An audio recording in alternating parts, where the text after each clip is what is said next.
Well, good evening and welcome to Jen Cares, powered by Chosen Counselors.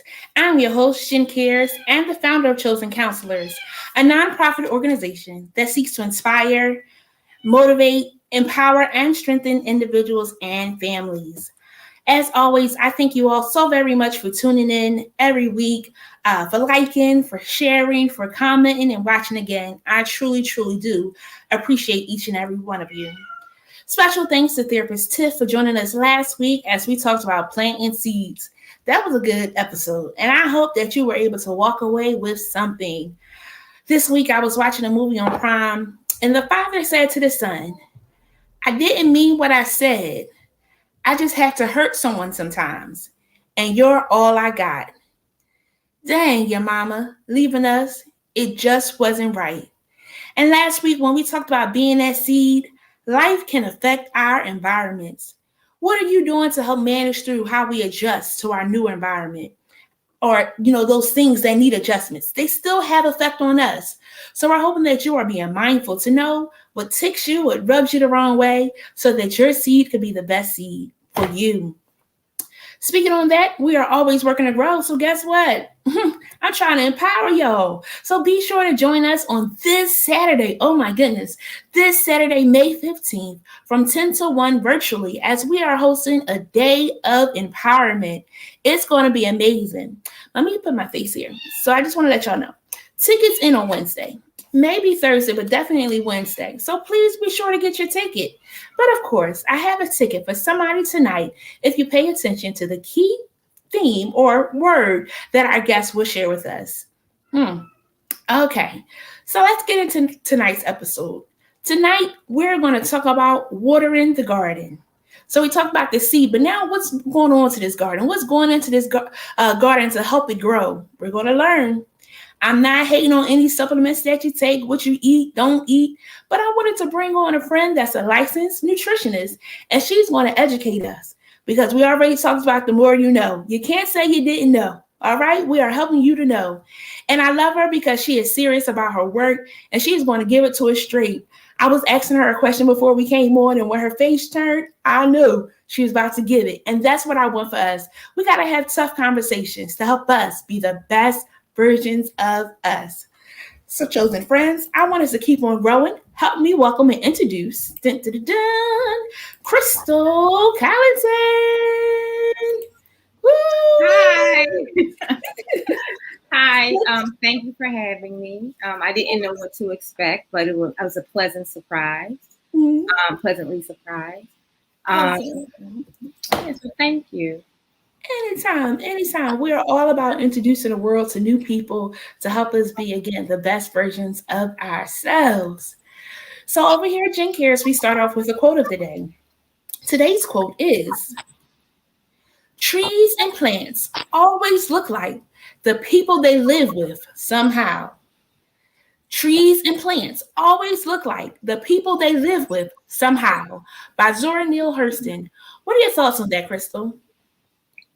It's kind. I want to say, I guess. I want to make sure I say it right. It's kind of like the dog. When your dog looks like you, you pretty much become what's around you, if that makes sense. Mm-hmm. So as you were talking, I was just kind of like thinking about it, and I said I can see where they were going with that. You become where you are. Like if you're full, what you reap is full. If you are not full, then the land can become very barren. Yeah. So you kind of always have to make sure that you are doing your best and being your best so that you are surrounded by the best. Very good. All right, friends.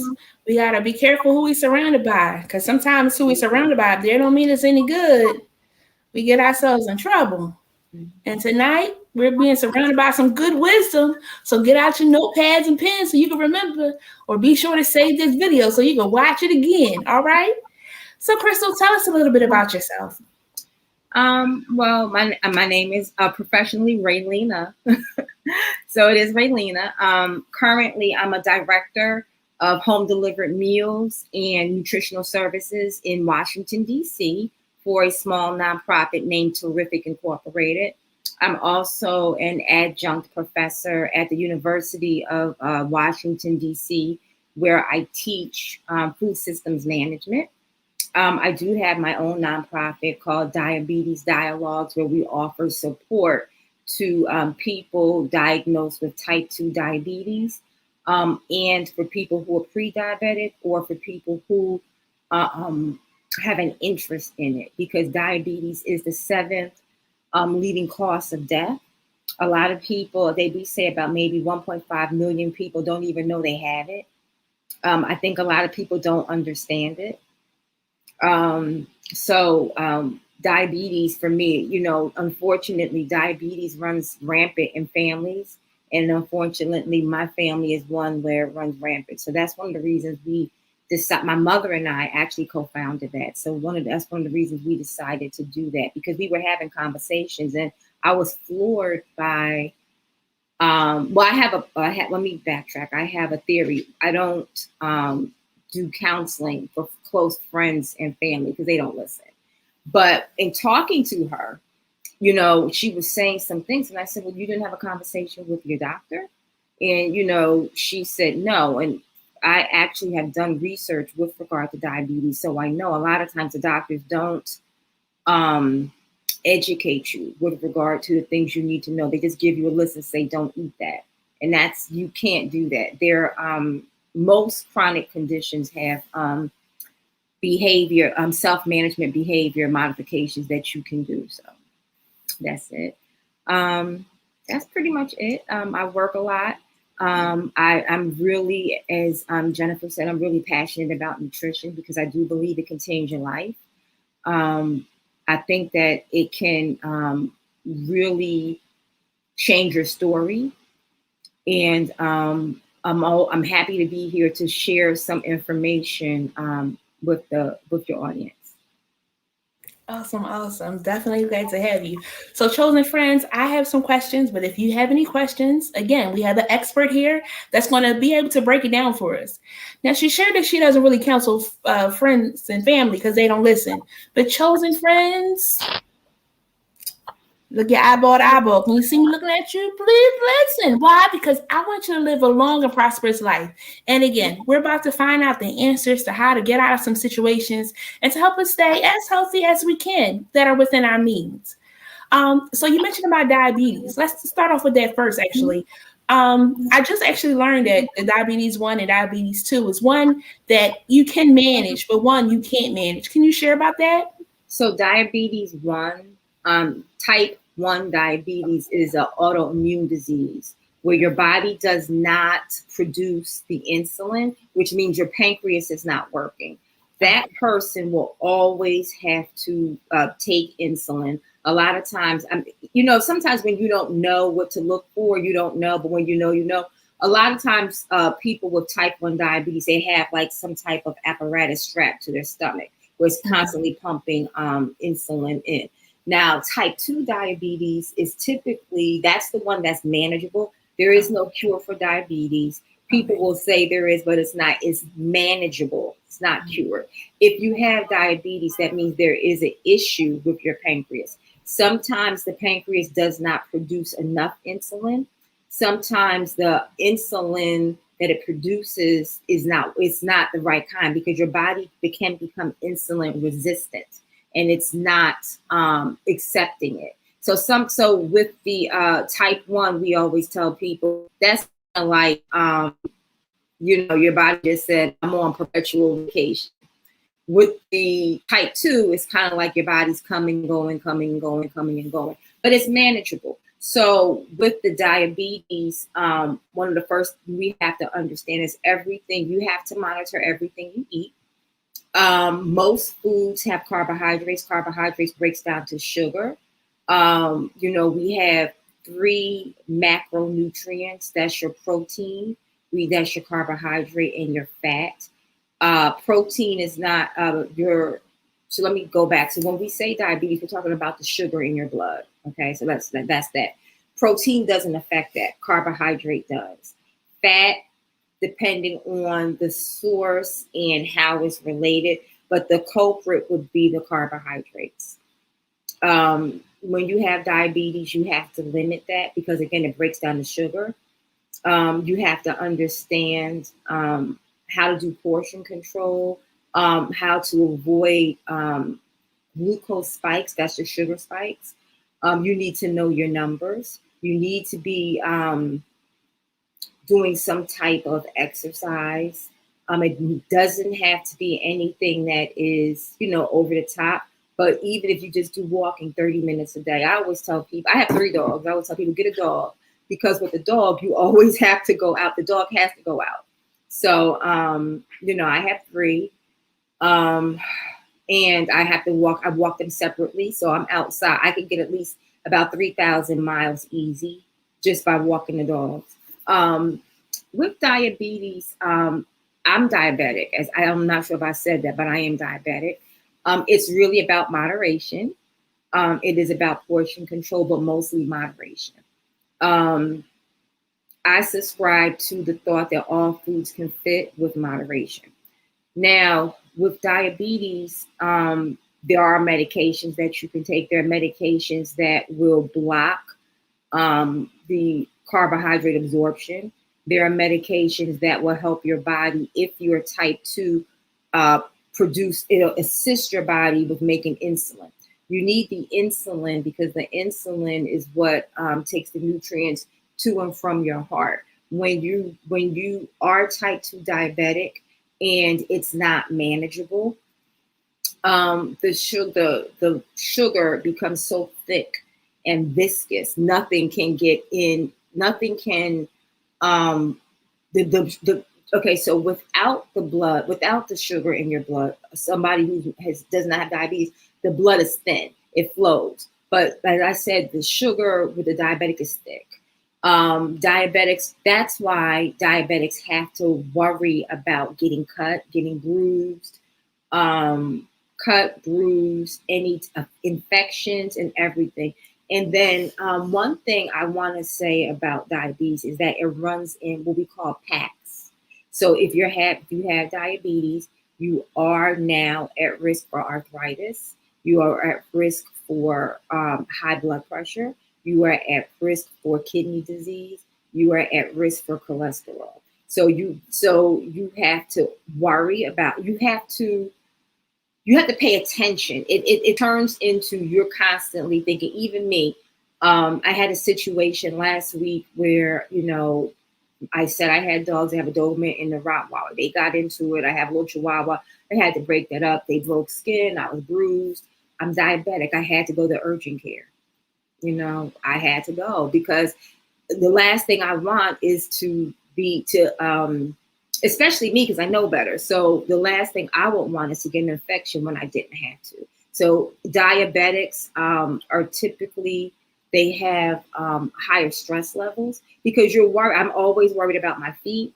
I'm always worried about, somebody bumps into me. I'm worried about if my feet gets wet.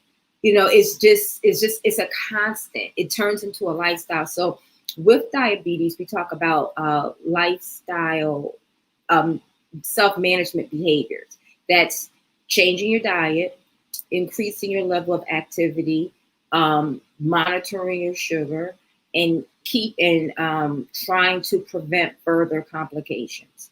So if nothing else, you really need to know your numbers. And even if you're not diabetic, there's nothing wrong with getting a glucometer and just checking your sugar because I believe I said earlier that 1.5 million people don't even know they're diabetic. I'm familiar with several cases where somebody just drank a glass of orange juice and went into a coma because the sugar was high. If you don't know, you don't know. So, it's never too late. And a lot of times, it is manageable though. But a lot of times I always tell people being pre-diabetic is very dangerous because at least if you're diabetic, But if you're pre-diabetic, it is just kind of like you're on the borderline and the sugar is high enough to be more than normal, but not high enough for it to be a diagnosis. So you're kind of like just hanging there by yourself. So and one thing I did want to say before we shift gears is that it's always best to ask your doctor whenever they tell you they do any type of blood work. what the numbers are and have them to explain it. A lot of times the doctors will give you the numbers and allow you to walk out there. You could be borderline, you could be 1 point over, and it just takes 1 point. That can change your life, if that makes sense. You have to, I always tell people, you have to be an advocate for your own health. You have to be vigilant. The doctors hate to see me coming. I'm there with the notebook, questions, and everything. So you have to, if you do nothing else for yourself, you have to advocate for your health. Very good. We definitely have been sharing of that, of paying attention when our doctors are saying things and asking questions, because that's one, our insurance pays for the time that we're there. We are there as long as we need to be to ask the questions so that we can walk out knowing, okay, I know what they said. I know what they meant. You go to the mechanic to get something checked with your car. You're asking questions to make sure you're okay to keep on driving it. The same thing for your body. You don't want to get out in that car and something happens and then you're off kilter. And it's like, I should have asked more questions. Be sure to ask your doctor. One thing I want to say too is because I've had to do this, if your doctor is not meeting your needs or answering your questions, you don't be afraid to find somebody who will. Because you can get the one life. Absolutely. And it's possible. A doctor, so they learn everything. Sometimes they're more knowledgeable in different areas. So if you have something that you feel like you want a specialist or somebody that knows a little bit more, be sure to reach out to them. Absolutely. Laura shared, my boyfriend went into a diabetic arrest and died and was never diagnosed. Yes. It's like a silent killer, huh? Especially when you don't know. Well, see, that's the problem. A lot of times when they take they check your sugar. If it's not someone who's not diabetic, their sugar should be between 90 and 100. Okay. So if you're like 113, and it always depends when you check it. So you cannot check your sugar after eating. You have to allow at least 2.5. They say 2. I say 2.5 hours to pass by. So that the food can be metabolized and digested. Because if you consume food, you're automatically increasing your sugar unless it was a straight protein food. So you have to get that out. So they like to take the sugar. They like to test your sugar, what we call a fasting state, which means you haven't had food for at least 2 hours. Typically, when you go to the doctor, they tell you 12 hours. Okay. So if you go in there first thing in the morning, you haven't eaten for 12 hours and your sugar is 2, something's wrong. You're pretty much diabetic or pre-diabetic. So that's what I was saying.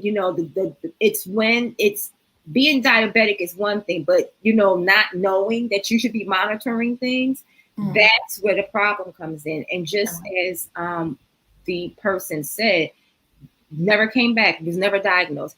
I think that they really need to at least tell you, even if they say, hey, you're okay, and there's a cutoff. I understand cutoffs, but they should at least say, hey, you're borderline. Maybe you should do this.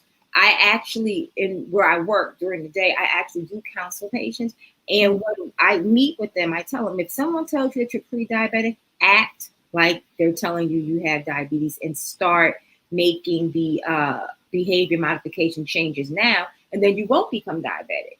Okay. So you can. People, unfortunately, most people will wait until something happens and then they take charge. But if you're paying attention, even the doctor should be doing some type of lipid profile on you, especially if you're of a certain age. They ask them, what is the appropriate range? What should be high, what should be low, and if you find that you are near the high range, ask them what you can do. Everything doesn't have to be medication, everything. And I can say this, when I was diagnosed with diabetes, the first thing they said was insulin. I told them no, because if I was just diagnosed and the insulin was such a small quantity, that means my body can still produce it. So, she said, well, what do you do for a living? So, we had to have that conversation. And then that changed how she, once she realized I was another licensed health professional, the whole conversation changed. And then, which is good for me, but not for other people. Right. Because then, I'm asking her, well, why are you prescribing this? Why are you not using this? I've read the articles. I know that there's a recall on this, but I know to do that. So, but other people wouldn't know. So you have to really pay attention because it's not something, it's not something you really want to be stuck with for the rest of your life. That's good. So definitely gonna have to follow your organization to stay in the know, to be able to help others and share that knowledge with others as well. So a question, let's talk about fruit. Can you eat too much fruit? Is that a thing? Absolutely. So let's say this, and I have family members who are doctors, friends, so I'm not saying anything, but doctors are taught to treat. Okay. So they're not taught prevention. They don't take a lot of classes in nutrition. They don't take they don't take a lot of those things. They're only, now some of them do. So I'm saying this in a very broad space. Now, a lot of times, we hear, oh, just eat a whole bunch of fruit, whole bunch of vegetables. That's okay. It's not okay. All foods have have a chemical makeup. So with fruit, so let's just backtrack. So the glucose, when we say that's a form of sugar, fruit has fructose in it. That's a form of sugar.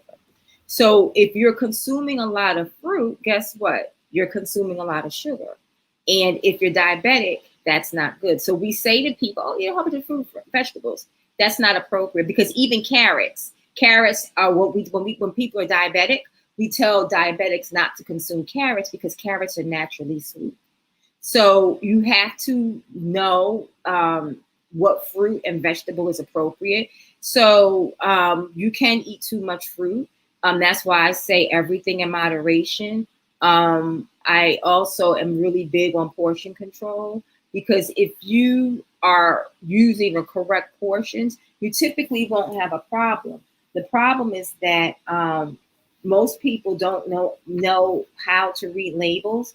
They don't really understand portions. They don't understand serving sizes. So what happens is that, you're consuming a little bit more than what you need. And if you do that over time, that's where the problems come. So one of the things I always tell people is that when you read the label, see what the serving size is for that package. There are a lot of times you'll get a potato chip bag and it's about this big, but that's actually 2 servings.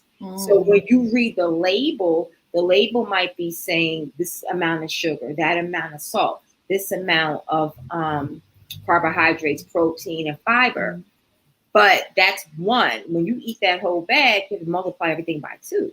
Right. So now what was okay at 1 setting, now it's 2, and that may not be okay. And I know chosen friends, because you get that bag that's like this and it's an air bag and you still got to do half of that. And you're like, what's going on? That's just stay within the means to help ourselves be mindful of what it is that we're ingesting. Yeah. So reading labels is, I think, very important. It's very important. And a lot of people, I think, I don't think a lot of people read it, but I don't think a lot of people understand about that.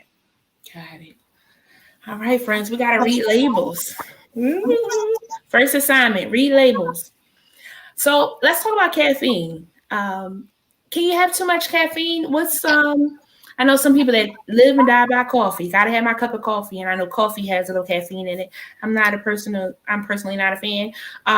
But different things that do have caffeine, soda and different foods sometimes. What's the take on caffeine?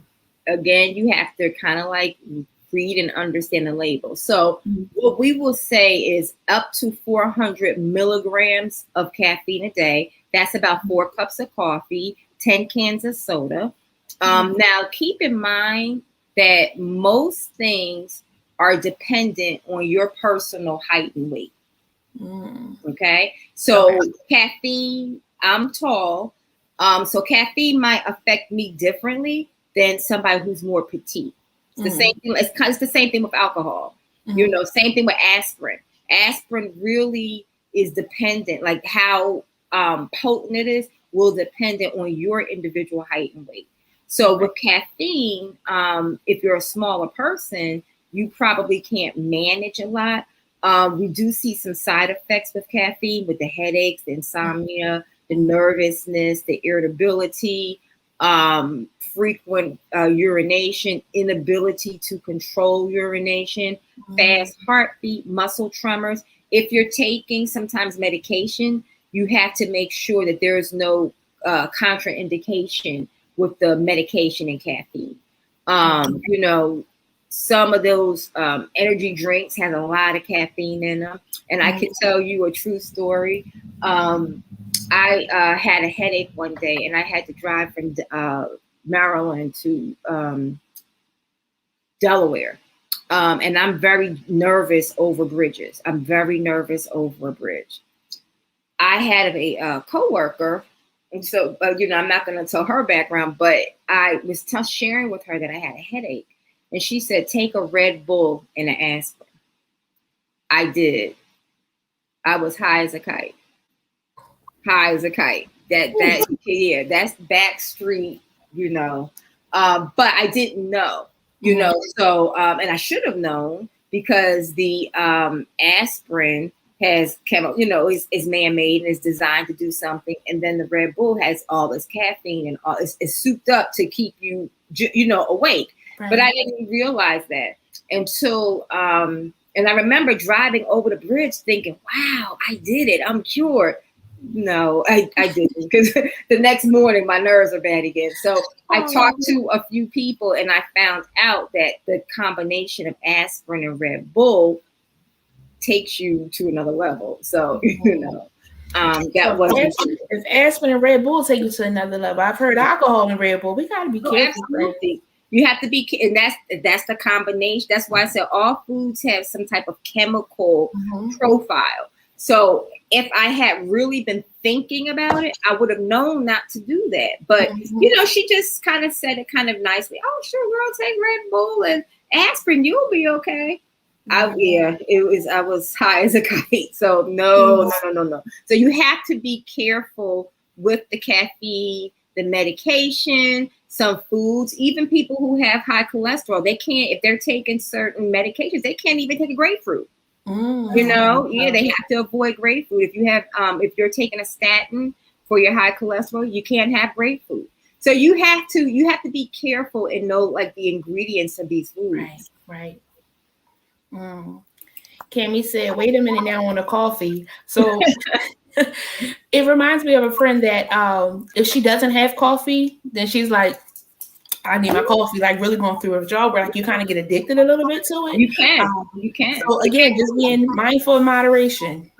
Well, they tell you too that you really shouldn't, like if for people who just take a lot of coffee every day, because I said that caffeine was, we say no more than 400 milliliters a day. That's about 4 cups. So when we say cups, we're talking maybe about 8 ounces. That's about this big. But so, you know, when most people are taking coffee, it's about this big or they're in this big mug. So clearly they're taking more than 4. So what happens is that what we tell people is you can't quit coffee cold turkey. You have to gradually do it, start doing some decaf or whatever, because then you'll have withdrawal. Got it. And in some religions, caffeine is considered a drug, so they don't even take that.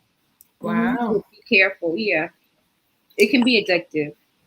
Now this question is further down, but I'm gonna bring it up now because we're talking about the caffeine piece. There's been times, you know, just the get skinny quick fixes and things of that sort, the hydroxycut and things of that sort, and those pills also have like a caffeine in it. And it was one time that somebody gave me one. I tried it, and I had the headaches. I couldn't get myself together because I don't do well with too much caffeine. It does not work very well for me. So really being mindful of what it is that we're ingesting and what works for you may work for somebody else, may not. Like that Red Bull and that aspirin. For her, it's amazing. To you, it's not. Yeah, and I don't take a lot of medication, so my body, I'm not used to all that excitement. My body probably like, what's going on?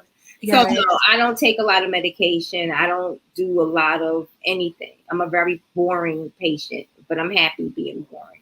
Hey, whatever works for you, you know, we know ourselves, and that's what we're talking about all this month. You got to grow, but you know what works for you. You know, if you ate a little bit too much, how it's going to have you messed up a little later. I had some tomato something yesterday, and obviously I didn't let it do what it needed to do, and I woke up thought I was about to die of heartburn. You know what works for you. I know I Well, can't eat tomatoes. Tomatoes are acidic. That's why historically people will put a little bit of sugar in it or whatever. But as you get older, your body really does change. So you just have to be mindful of that too. Yes, yes. So what's considered to be like a clean diet or a balanced diet?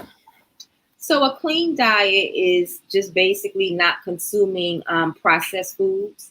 So just basically doing more whole foods, fruit, vegetables, like baby say whole grain, nothing bleached. But you still have to again read labels. But what I will say is clean food doesn't have labels because that's your meat, your fruit, your vegetables, and things like that. Right. The foods that you would see on a perimeter of the store. We always tell people if you're kind of like in going up and down those aisles, that's where all of the food that's not so great occurs. The perimeter is where you see the freshest food and the food that's best for you. And if you think about the perimeter, that's your vegetables, your fruit, your meat, and some dairy products. Got it. Be careful of the bakery because the bakery is sometimes on that perimeter too, especially at Giant. Be careful of that. Yes. So let's say that someone had a doctor's appointment. They found out that eating vegetables causes some trouble, or eating certain foods causes them some troubles. And it's frustrating because one, they like that food. What is the process to help them to move away from that food? Because obviously you shouldn't do it in moderation if the doctor is saying, or you're acknowledging that it's causing some intestinal things of that sort, troubles. What's the guidance for that? So it would depend on what it is. But what I will say is all foods have certain minerals and vitamins. So what I would do is I would find out what that food is. So like for carrots. So we said carrots were very high in sugar. They're not good for diabetics. Well, carrots have beta carotene in it. So if I know I need beta carotene, you should have it. Then I would, as a health professional, just prescribe another food with beta carotene to ensure that you're getting all the vitamins and minerals that you're getting, because that's really what the food is about. You consume food. We're supposed to be consuming food to sustain us. That's really what should be going on. So that's what I would do. If you have to, like some people like I said, some people can't have grapefruit. Well, grapefruit is a citrus fruit. So then we will find another citrus fruit to replace it so that you can get the vitamin C, because vitamin C is very good for you. Got it. Good. Yes, that's definitely a good one. Of just knowing. And then I like the piece of saying like finding replacements. Like if you can't have rice, you do cauliflower rice. And different things to help yourself still stay. I just want to backtrack a little bit. So that's absolutely correct. But those are two different things. Because the cauliflower I didn't want you to be like, people like, so it's two different things. But if you can move away from it, and rice is not bad. It's how we fix it and the things we put in it. So, but yeah, the cauliflower rice, if you are somebody who's having a problem with carbohydrates or starch, cauliflower would be a good alternative, a healthy alternative. Right. But again, trusting that doctor that's telling you stay away from vegetables. One girl, she can't really eat things with seeds because it causes some trouble. Whatever your doctor is saying, they've done the testing for you. Hopefully you've asked enough questions to know what your rules and guidelines are so that you could again be the healthiest version of you. But yes. And yes, I'm not a nutritionist. I was just saying, like, you can replace. There's options. Absolutely. I just didn't want anybody to be like, oh, she said, cauliflower, right? Yeah. That's no, absolutely. Yeah, she's a professional. She's a professional, not me. That's what I'm saying. But you have those options. You just have to ask those questions. And sometimes we don't ask questions. And if we don't have that knowledge, we're just out here blindly walking and doing some things and wondering what's going on with our bodies. Ask the questions. So artificial sweeteners. Is it better than sugar to get an artificial sweetener? Okay. No. I always say, if you're going to consume sugar, just consume the sugar. There are a lot of studies where they talk about artificial sweeteners have caused cancer in lab rats. The reason that we do, there are several reasons why people do research on rats, but they're like us, they're monogastric. So they have the one stomach and they metabolize foods and digest foods similar to us. So what we do know is that if it's causing cancer in lab rats, there is a very high chance that humans will develop cancer as well. So artificial sweeteners, no. Okay. Now, like I said, people do what they want to do. But artificial sweeteners, no, you just do better. I mean, if it's a situation where you just don't want sugar, but you're not diabetic, you can do honey. You can do some other things, but the artificial sweeteners, no. Okay. So, do diet sodas have artificial sweeteners? Some. You got to read that. So it's all about the it's all about the ingredients. A lot of times when I'm really on my A game, I have this book that I take with me. It has like hidden, because some of the sugars you'll never know that it's a sugar. It's what we call a hidden sugar. So I have a binder where I printed out stuff and I have the food sources and I take it and I'm looking stuff up and I'm pulling this out. So, it's a process, but you have to believe that you're worth it. So I would say, like I said, but that's me, that's my thing. But you have to read the labels. And like, I know for me, I'm constantly reading labels. So, okay, I'll put this back. This has too much sodium in one setting of, oh goodness, you're going to eat, you're not going to monitor the portion. So don't even bring it to the house. So I have a rule. I only bring single serve things in my house. I don't do any family size, because if you bring family, for me, I can only speak to myself. If I bring a family size anything, I don't like to waste food and money. So it's my responsibility to eat each and every one. But if I bring a small little mini one in the house, when it's gone, it's gone. You see what I'm saying? Because I'm one of those people, when I take my shoes off, that's it. So I'm not, some people are running back and forth. So I don't do that. When I come in the house, that's it. So if I have a little mini something, and sometimes that's all you need to take the edge off. But I know if I bring a family size and there's 35,000 pieces, I'm going to eat 35,000. But, one little mini, you're fine. Okay. And you said it's all about moderation. All about moderation. That's really the key. Moderation and portion control. Got it. Okay. So Laura said, so Crystal Light is bad? Please don't tell us that. Okay. So I don't. So let me say this. I used to drink Crystal Light, and then when I started really, really digging into the ingredients, I stopped. So I don't know why I stopped, but I know I stopped, which led me to, which I know something was wrong. So I guess that would be like reading labels, because they have like different. So like I have an example today. So this is Sunkist orange, peach, mango. Probably can see it. Okay, so let me say this to you. That's not juice. Well, yeah. But it's just, how people like put flavor in their water, because that's essentially like the Crystal Light and things of that sort. And like it is saying zero sugar. Push that up again. Okay. Push it in. So come down a little bit. So it had. Oh, okay. No, it's pardon me. Okay. So what does it have in it?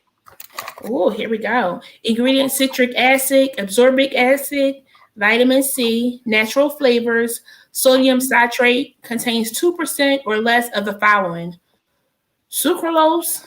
That's sugar. That's sugar. But and it says no, 0 sugar. They telling the story. So I told you I teach. So one of the assignments is for them to look at the labels. So what it probably has. So let's say this. When we have labels, they can say that it's not, that it doesn't exist if it's a trace amount. Okay. Now, if I'm pretty sure that size probably is maybe 2 or 3 servings of it.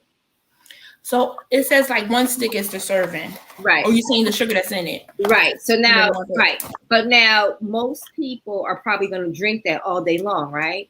So when you drink 1 is okay. But if it had, how many does it have in there?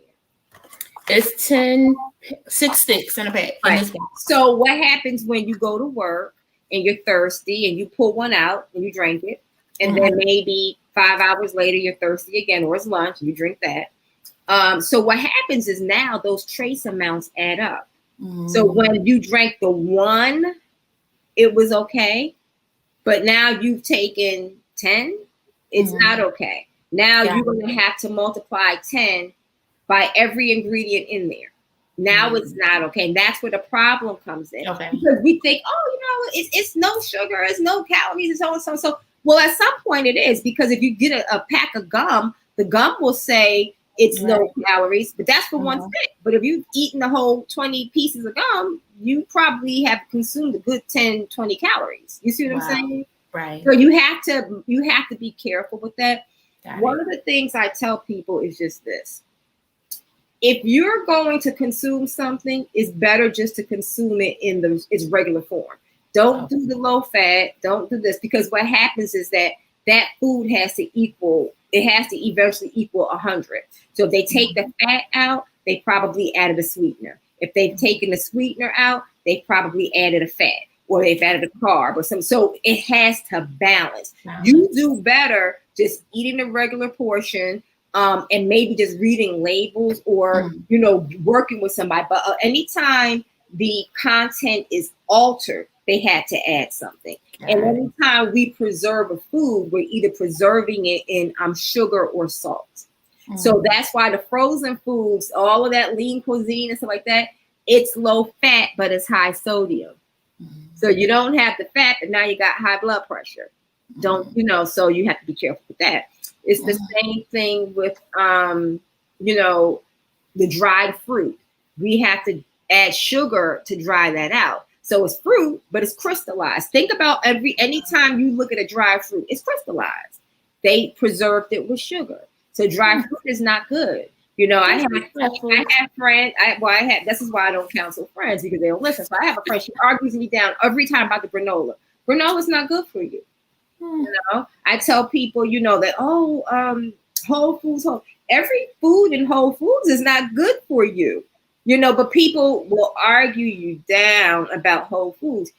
I'm not saying Whole Foods is a bad store. What I'm saying is that every single food item is not good. It's not healthy. It's not a whole food. I can tell you something about my mother. It was just the funniest thing ever. She called me up and she was very proud because she had purchased some grass-fed beef. So I said, most cattle eat grass. What are you talking about? And she's like, oh, it was in Whole Foods and it was expensive. But no, you got ripped off, because most cattle, now some cattle, are on a specialized diet. Some of them just eat dirt and corn. Some of them, but most cattle graze and they eat grass. So when you see the signs that says grass-fed cattle, as opposed to what? In their natural habitat, they eat grass. You pay $10 for this meat because it said it was grass-fed. A lot of this stuff is marketing. And you have to be visual. And she was very upset with me. But I was trying to explain to her, most cattle is grass-fed. So because they put a sticker on, you just pay $5 more for some $4 meat, And so you have to be mindful of that. And when we say organic, as opposed to what? Most living creatures are organic. When you're dead, it's inorganic. So when we start saying this is an organic apple, what does that mean? Who certifies that? That's something new. So we have to be careful when we start looking at stuff like that. Like I tell people all the time, either you're organic or you're inorganic. We got to start looking up these words. These are marketing ploys, and people are falling for it. So we just have to. You have to be vigilant in the things how we treat our bodies, and it's not even. I think that the majority of people don't know. So we buy into organic. We buy into grass-fed cattle. They all eat grass. So my dog eats grass, you know. So we have to be careful with stuff like that. We have to be careful with organic. Certified by who? Who? I mean, and if we really do the research, I'm pretty sure that's not even being monitored by the USDA. I'm pretty sure it's not. So we got to be careful, you know. Like I said, I actually teach an intro to nutrition course too, and the students are always, you know, I ask them all kind of questions, and they're always flabbergasted when I say certain things. They're just like, because, you know, I think that the powers that be with food, they they realize that most people don't know. You know, most people are not going to say, wait, this doesn't make sense, and challenge it. You know, like I said, my mother was very happy paying $10 for that ground beef, you know, because it was grass fed. I hope it was as good as she thought it was going to be too when she made it. Yeah, it's, you know, all I could do was shake my head. So I just said, okay. Oh my goodness, man, they trying to get us, friends. We got to be careful in these stores. Another question. Let's talk about protein shakes. What's the good, bad, and the ugly of them? Either pre-made or you make them yourself? So again, it will depend on the ingredients. Mm-hmm. A lot of the protein shakes have sugar in them. Mm-hmm. So it depends. So I say no. Mm-hmm. I say no to protein shakes, and I say no to smoothies. But you know, people, you know, I say no, but people are like, well, smoothies are good. Well, what are you putting in the smoothies? Most people are not, they're getting this. This might be maybe about 12, 16 ounces. And then they're pushing in all this fruit. We already said fruit was sugar. So if you're trying to lose weight, or if you have a chronic condition, the smoothies are not helping. They're countering what you're doing, because you're not, if we think about it, so 17 grapes is a serving. So that's nothing. Think about the strawberries. If you get like maybe a container of strawberries, maybe about 3 strawberries is a serving. But you know, most people are cutting the little green thing, the top of the strawberries up, and just pushing them in there. So you're consuming a lot of sugar, and that's, so it's not healthy. So the smoothies, the protein shakes, I would say no. If you're buying it commercially, you will have to definitely read the label. I guarantee you it definitely has some sugar, and there's some things you can't pronounce. So I would say no. Now, juicing is something different. Okay, juicing is different. But even with juicing, you would probably do better juicing a vegetable as opposed to the fruit, because that's still sugar. And I'm not saying you can't have fruit, but you have to know and understand that too much of that can put you in a bad situation. Because remember, you have the fruit, but you're probably eating breakfast, you're probably eating lunch, you're probably eating dinner, you're probably snacking. All of that adds up. Okay. So that's why I was saying smoothies, protein drinks, no, they're not healthy for you. I know people will say, well, I go to the gym and they sell it. Well, they probably do, you know, or I go to the gym and I feel better. You probably do. I didn't say it didn't taste good. I said it's not good for you. It's different. I had one young lady to argue me down that so let me just backtrack. This is what I tell people. If you're doing something for about 3 months and you don't see a change, it's not working. Okay.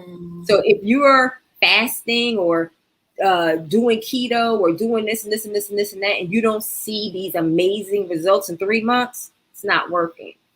You can really eat really clean and exercise. You will see the results in 3 months if you're being honest with what you're doing. See, some people, we used to do a walking club. I didn't know that people were walking and then doubling back to the buffet. Well, I wasn't doing it right. So because people feel like, well, I walked 4 miles, I can eat. Well, that defeats the purpose. You can't out-train a bad diet, you know. So I didn't know until, you know, I think one day someone asked me, hey, did you want to get something to eat? And I said, we just finished walking. No, I'm going to go on home. And then they said, oh, well, I'm going to go to the buffet. I said, oh. And then they said, well, I usually go, but I just didn't tell you. Oh, Okay. Then the person said, I wonder why I'm not losing weight. Because in order to lose weight, you have to create a calorie deficit. Yes. You will not create a calorie deficit if you are exercising and then doubling back or eating double portions because you walk 4 miles. So, that's why I said if people are being honest with themselves, and I don't think sometimes people are being honest with themselves. So you got to read the labels. What I did was I went out and I bought some 4-ounce Tupperware. So that's a way to do it, because the adult portion is 8 ounces for some things. So I just bought 4 ounces. I have a food scale. And what I do, so like I said, when I'm really focused, if I'm really on my grind, I buy the little plastic Ziploc bags, and I count out 17 grapes and put them in there. I count out the potato chips. The potato chips said 26 pieces. I put them in there. Sometimes the potato chips say 10 pieces. I put them in there for a snack. And that way I know it's controlled. But it's time consuming. And I said when I'm focused, there are times when I'm not focused. But I did buy a food scale. I bought some measuring cups from the dollar store. So it's time consuming, but it helps. Yes. Agreed. Time consuming, but it definitely helps. I had a phase where I was doing no starches or carbs and things of that sort. And Sunday was meal prep. You packed up everything for the week, salads. And again, being careful with salads, because even though salads are healthy on a perimeter, when you add that dressing. Absolutely. Read the label, find out which one works best for you. But it's time consuming, but it did work. You did see a difference, and that's the key. If you're doing something, you're seeing a difference, it causes you to want to do it a little bit more. Or what works, because there's a lot of people doing keto and it's not working for them. Well, so let's talk about that. Since you brought that up. Keto is good if you are working with someone who understands it. Keto is good to jumpstart. You cannot do that forever, because what happens is that the keto, you need carbohydrates for energy. You need that. When you start cutting out the carbs, it's not good. And it also, if you do it enough, you can affect the balance in your body. Keto is not good for you, one, because you're overworking your kidneys. Okay. Well, all that meat, you're overworking your kidneys. And meat has purines in it and uric acid, and it's just too much. So you are working your kidneys. That's why I say you can jumpstart it, but you kind of have to really work with someone who knows what they're doing, who understands it. The keto diet was really originally for people who had epilepsy. Okay. And it worked. And the keto it does help for people with diabetes, but you can't do that forever. And then, because this is the thing, if you take the carbohydrates out your body and you keep doing it for a while, then your body starts looking for something to break down. Because remember, I said the carbohydrate breaks down to sugar. And the sugar does fuel your body. The problem is that when you have too much, okay, because your body has to have an opportunity to break this food down and to metabolize it. Now, with the keto, there's no carbohydrates. So now your body is feasting on muscle. Okay. And that's a problem. That's why a lot of them are lethargic and they have fatigue. Now, and then they're doing other things. They're lethargic, they have fatigue. So now they're drinking all this coffee and they're jittery, so there's a reason why, things were designed the way they were. The other thing is that when you lose weight like that, the moment you start back eating, you're going to gain that weight back double. So that's why a lot of people, some people are continuously on the keto, not taking the carbs, so and so and so. I am concerned about the long-term effects, because you have people. I've been doing this for years after years. But then I always say to people too, I have a friend who she says she's eating healthy, but she doesn't look healthy. There's a certain healthy look when people are eating right and they're putting good things in their body.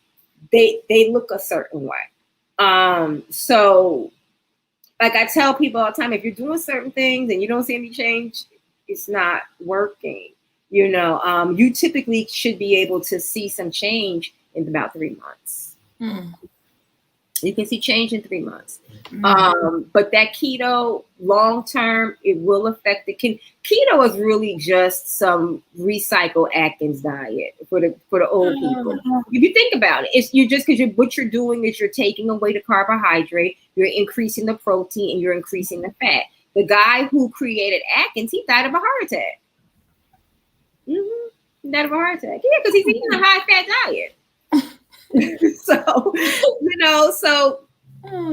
he wasn't healthy, so we really all foods can fit moderation. Really slow and steady wins the race. Keto, you're going to drop that weight quickly, but you can't do that forever. When you start back eating the carbs, that weight comes back double. Slow and steady, you do better with moderation and portion control. That's the best thing you can do. So you really want to start reading labels.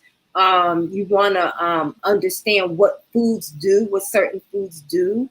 And you're going to have to exercise and it doesn't have to be, again, anything long and drawn. You can walk 15 minutes up, 15 minutes back. You did 30 minutes. You do that twice a day. You did an hour. If you walk an hour straight, that's probably about 4 miles. You do 4 miles consistently, it's done. That's what I said. Even if you say, well, I can't do 30 minutes, you can do 15. That's 7 up, 7 back. Yeah, you could do it. 7 up, 7 back. And then as you're walking, like you go to Walmart, you park way in the back.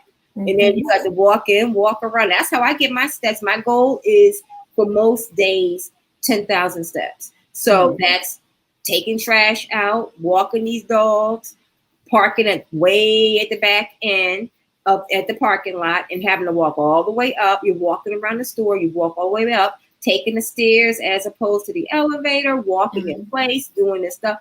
But it adds up. Right. It adds up.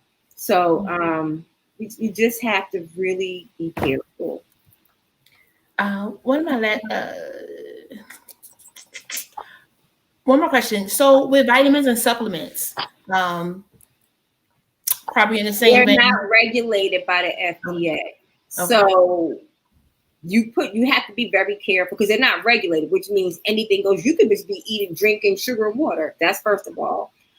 Because it's man-made, you can get vitamins and minerals from the foods that you eat. So it's always better to go with the foods. But because it's man-made, the bioavailability, meaning how your body absorbs it, is half. So if you take a capsule, what I tell people is, if you're going to take a supplement, you have to be careful because, let me say this.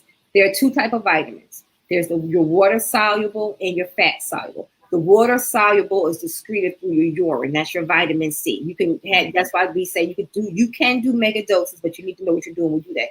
A, D, E, and K, that's fat soluble, which means your body stores that. Which means if you consume too much of that, the same thing we see when you don't have enough is the same thing we see when you have too much. That's called the toxicity.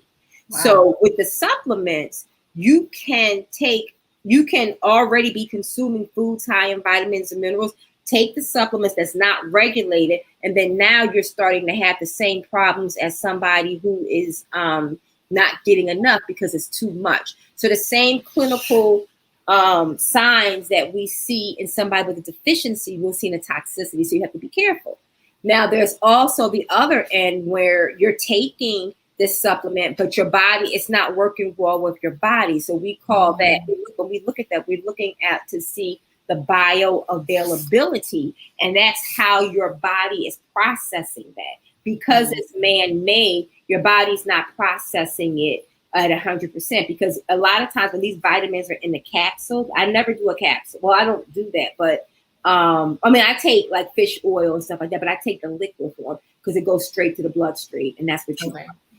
Now, with the capsule, your body has to break that down before it gets to what's inside. So we always tell people, if you're going to do a capsule, if you're not going to listen and you're going to do a capsule, open a capsule, break the capsule out, because the liquid, you want to do whatever you do, you want to do the liquid because it goes straight to the bloodstream. Okay. Your body has to break that gel capsule down first before you can actually get to what you need. So you typically are going to have to probably do double to get 100% viability. Now, let me say this. I am not saying that you need to be taking double vitamins and supplements. I'm saying to get what you really need, you probably would. I'm not endorsing that. I'm just saying, because a lot of times people will say, well, I took the vitamins on, it didn't work. Well, it may have not worked because you haven't taken enough. It may not work because, like I said, a lot of stuff is dependent on your height and weight.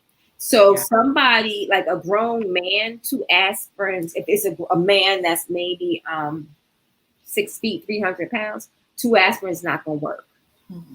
That's somebody who could probably drink more alcohol. So remember what I was saying before, they can do more. Somebody who's 4'9", 98 pounds, they probably just need a half aspirin. You see what I'm saying? But the average, so a lot of times when pharmaceutical companies prescribe stuff, they do the average. You see what I'm saying? So if it's somebody who's larger, it's not really going to be enough. If it's somebody who's smaller, it's going to be too much. But it's okay for the average person. So you kind of have to figure out where you are with regard to the population and things like that. So, you just have to be careful. But supplements, if you absolutely must, and that's another reason why if you're filling out an intake at your physician is asking you, are you taking anything over the counter? Are you, because they need to know, because that will then affect any medication that they give you. A lot of times if you're going into surgery, they'll say stop everything, for at least 48 hours to get it out your system. Right. And you got to be honest, because if not, you go in there, something can happen. Well, yeah, I had an aunt. She's passed. She had MS, diabetes, and all kind of stuff, but she was never telling the doctors all the medication she was taking.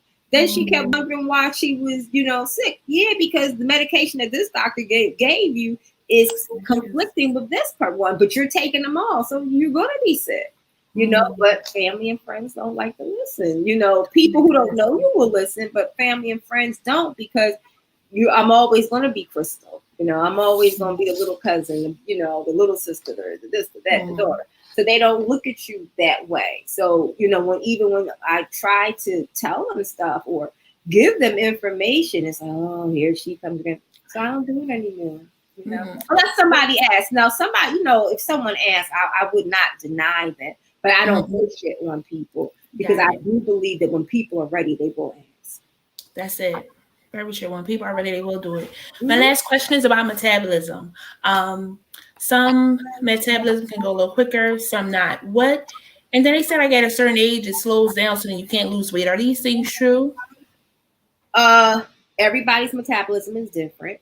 I can tell you that somewhere between, I would say 30, 35, depending on who you are. Definitely by 35, your body is changing. So your body's breaking down. People don't want to hear that, but your body's breaking down. No, it's breaking down. At 35, your body.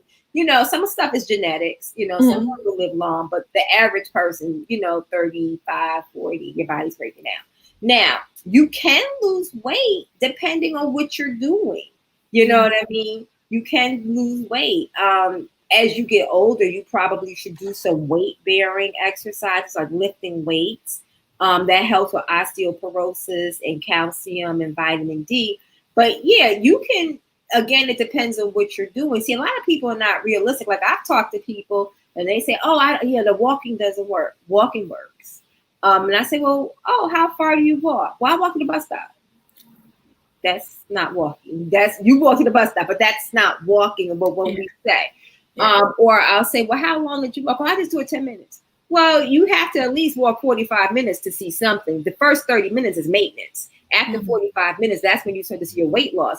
But you have to do it consistently. You can't just do it. You can't just walk for a week. You got to consistently walk. And I can tell you, I walked maybe about 7 miles every weekend for a year. Lost about 30 pounds. Just walking. So walking works, and I've done it before, you know, and then now I walk with the dogs, but walking works. You have to be consistent. So I think a lot of times people are not working out long enough. They're not working out hard enough to see the results. You know, because if you walk for 2 weeks and you give up, no. Remember, I said 3 months, you're going to see a change. Right. So no, you know, and walking 10 minutes is not anything that your body is just like, oh, that was fun. If you really want to see something, you have to work out at least 45 minutes.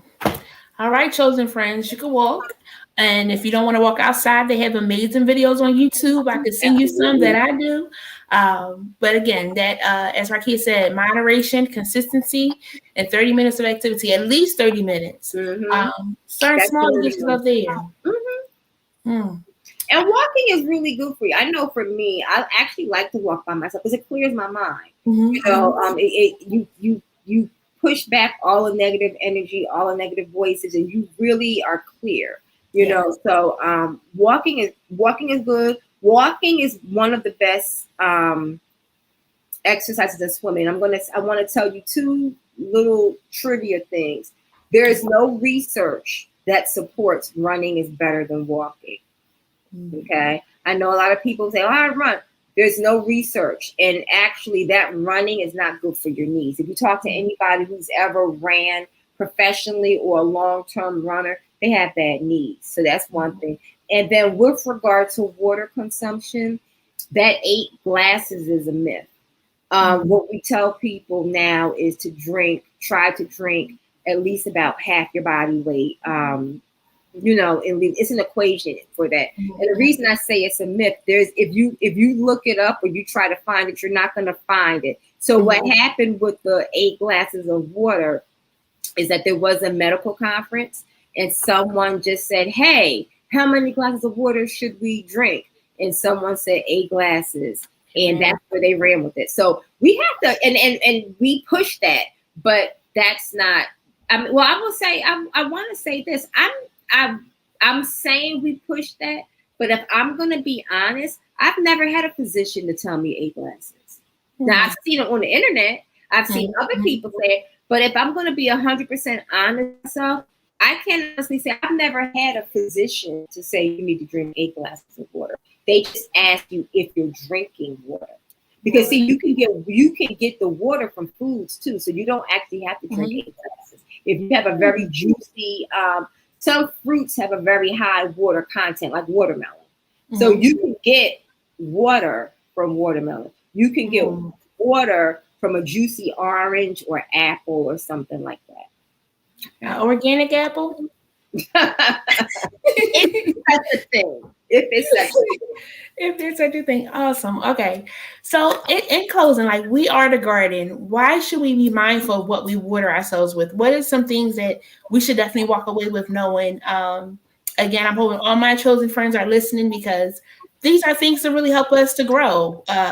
We want to be healthy. We want to be able to see grands and great grands and just enjoy life or whatever it is you know. What are some things that we should definitely walk away with from today? You have to be good to your body.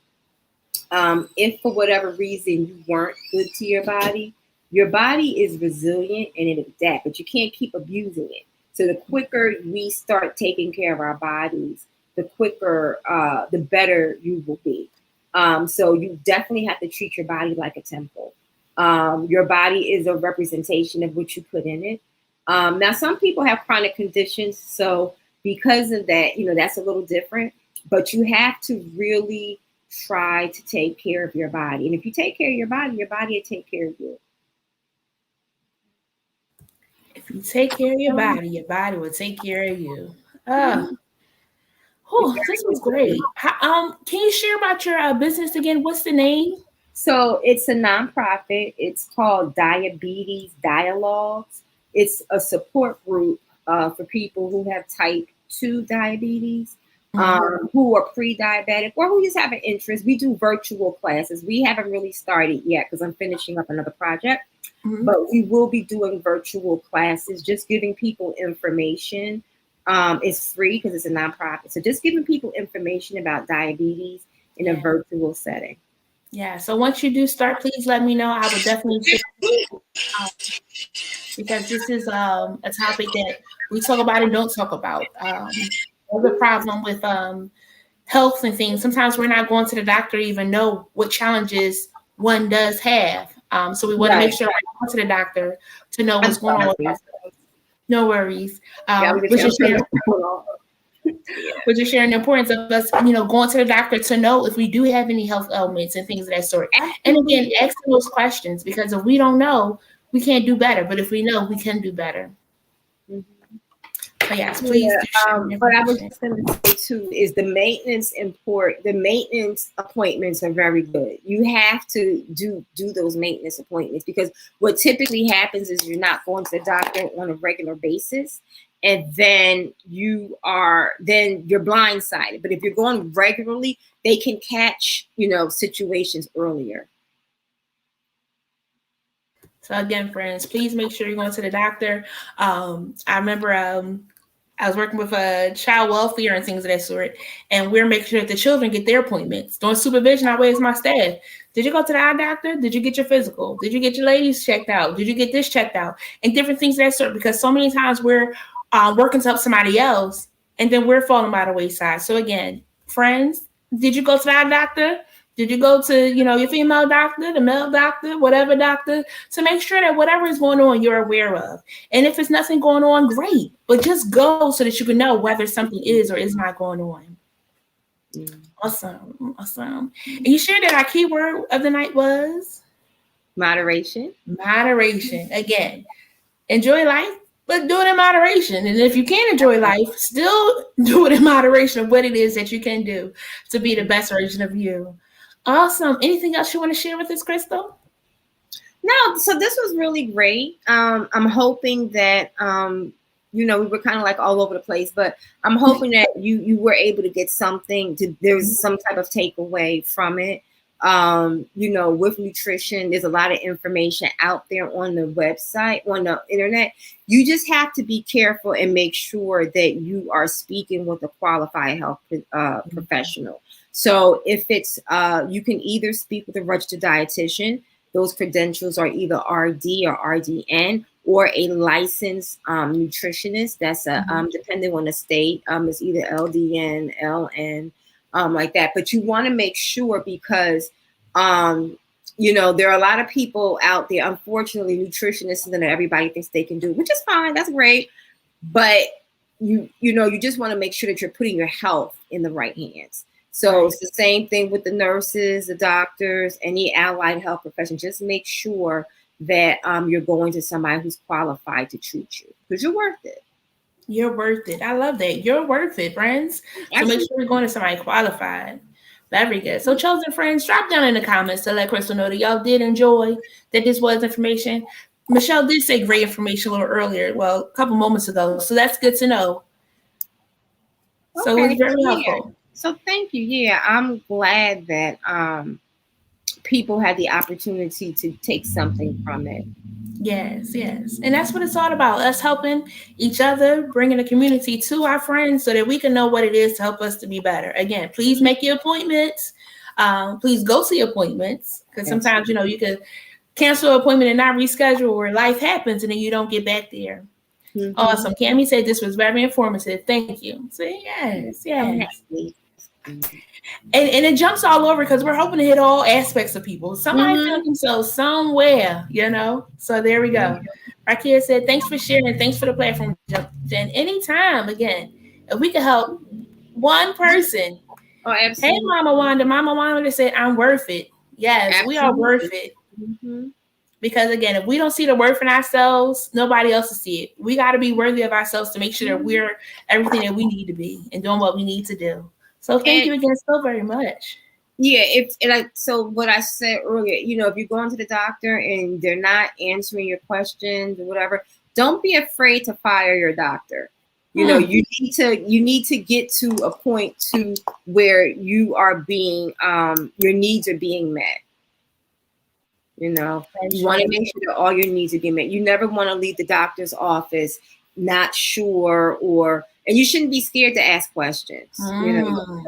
You, like I said, don't be afraid to fire your doctor. You keep, figuring it out until you get somebody who you're comfortable with. That's a good one, friends. I told y'all the other week, I interviewed my doctor. I interviewed the staff to find out, how they feel about the person. I pay attention to how they're treating me. If they are answering my questions, if they're clarifying before I even ask the question, because again, they're the professional.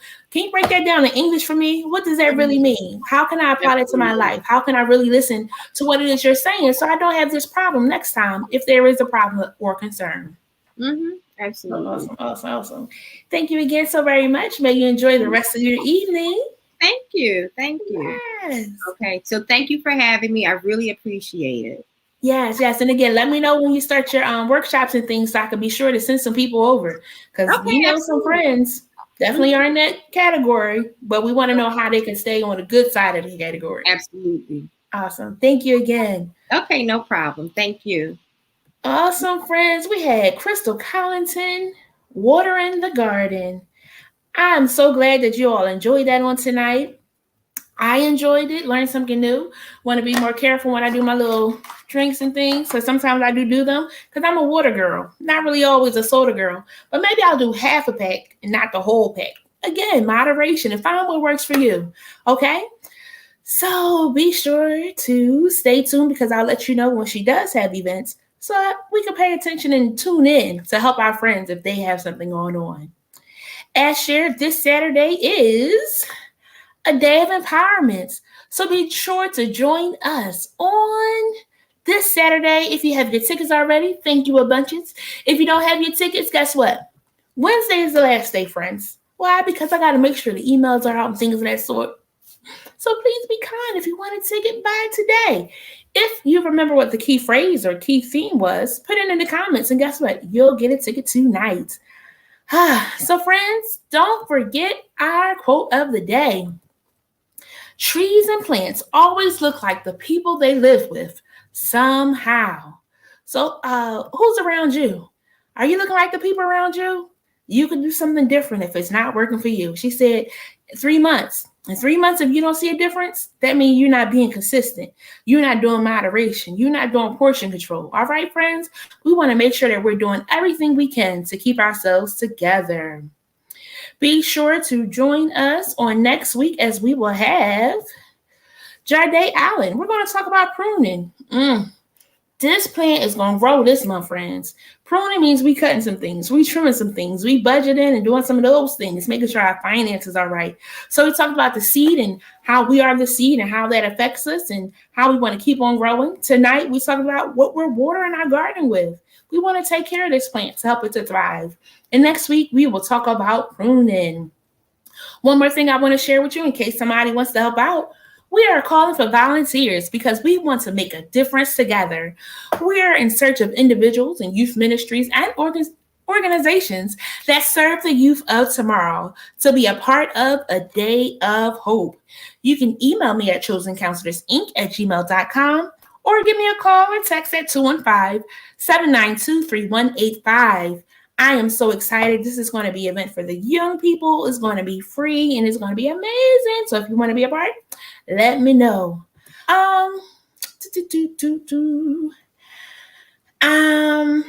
You all know about the conference. I'm not going to play the video because I know y'all going to be in a place, right, friends?